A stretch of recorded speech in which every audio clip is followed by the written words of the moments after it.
Now, we could now talk about something more positive. The young lady was found. She's been heard from. She got into some rough water. Her ship got knocked over. Her mast, she was demasted. The girl is alone 2,000 miles from shore, and she hasn't cracked. She didn't blow a whistle and scream for the ACLU. She didn't try to sue anybody like Obama would. See the difference here? Here's a young lady tries to go around the world. She gets in trouble. She has the guts to stick it out. And she didn't say she's going to sue the sailboat manufacturer.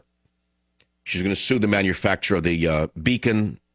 She was going to sue NOAA because the weather report wasn't accurate. She was going to sue the EPIRB manufacturer. She didn't do any of that because she's not from New York.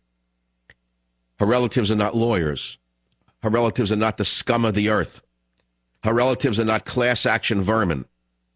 She's one of the best American young ladies I've seen in my time. Abby Sunderland is alive. Now, here is some sound you got to hear because they're on the way to get her. I'm sure that by tonight she is going to be seen.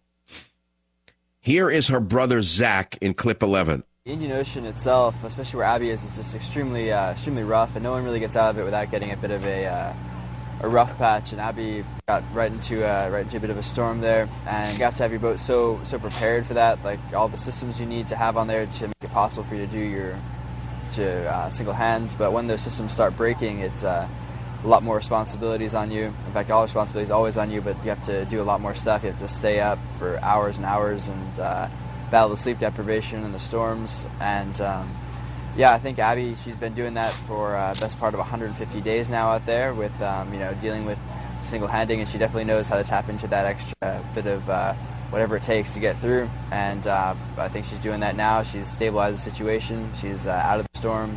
And now it's just a waiting game right now. She's got to just sit tight and stay calm, and the boat will be there in about 20 hours. That's her brother who circumnavigated the globe himself as a teenager.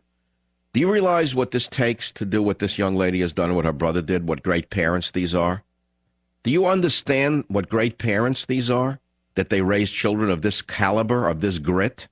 These are the American children that should be held up as role models. They should be given a ticker tape parade, the two of them. Instead, they're being put down by the nanny men. Ooh, the parents were wrong for letting her go around the world in a sailboat. Ooh, she wasn't ready. She should have stayed home and had sex with a sorority girlfriend. She should have stayed home and experimented with drugs the way the mother did. Just don't do anything that I didn't do. Stay home and go to parties. Learn how to put makeup on. Go sit in the back seat of a car like a slut. But don't go sail around the world. No, let the government tell you what to do. Drugs, sex, and rock and roll is okay, but being a hero is not okay. And then turn the pervert into the hero and turn the hero into a deviant. That's the upside-down world we live in, but I don't live in that world, and neither do you. So I can't wait for this girl to be heard from. Oh, but you hear all the criticism. Listen to her mother, Marianne, now. The rescue coordinators in Australia spoke with the pilot of the Airbus that flew over her, and they were able to give us a visual assessment. The boat's upright, the rigging is all down, which means she was probably rolled by some rogue wave. She reported that she was fine. She has food, water, and she's running her heater, keeping warm. So she seems to be in good spirits, but that's about all we really know for sure. Can you believe it? The boat's rolled 2,000 miles from shore, and the girl doesn't crack and scream and blow a whistle and say, "Daddy Sue, come get me." And some people are saying she shouldn't have gone. You hear this? The society we're living in is amazing to me. But, this doesn't impact most listeners because you're not boaters and you don't understand what it is to be out there alone like that. I don't. I've never done that. But I can anticipate what it would be like because of the little kind of boating I do, the little bit of boating I've done for 35 years. I mean, all I do is drive a 40-ton power boat basically on the bay, which was a big challenge for a boy from the Bronx, all self-taught.